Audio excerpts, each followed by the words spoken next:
The fog rolled in like a shroud, blanketing the ancient castle perched atop the precipice. Moonlight struggled to penetrate the swirling mist, casting elongated shadows that danced eerily across the stone walls.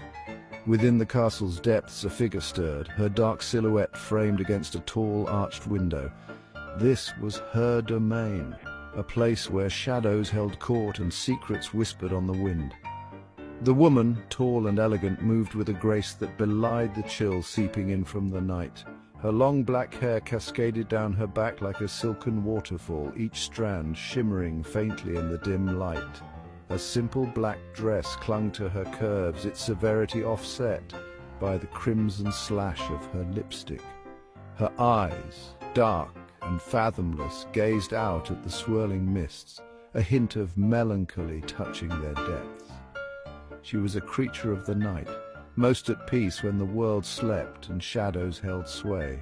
The silence of the castle, broken only by the occasional creak of timber or sigh of wind, was a balm to her soul. Here she could be herself, could shed the constraints of the mortal world and embrace the darkness that resonated deep within her. A large black bat swooped past the window, its leathery wings brushing the fog.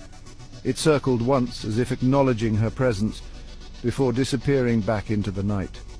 She smiled, a slow, sensual curve of her lips. Even in its starkness, the night held a raw beauty that never failed to move her. On a nearby table, nestled amongst velvet drapes and silver candelabras, sat a single, perfect pumpkin. Its orange glow, a stark contrast to the somber hues of the room, cast flickering shadows on the surrounding walls. Beside it lay a bouquet of blood-red roses, their petals still dewy fresh. A gift. She reached out, her fingers tracing the delicate curve of a rose petal. The scent, rich and heady, filled her senses, evoking a rush of memories of laughter and warmth, of shared secrets and whispered promises, memories of him. His love was a beacon in her darkness, a flame that burned bright against the encroaching night.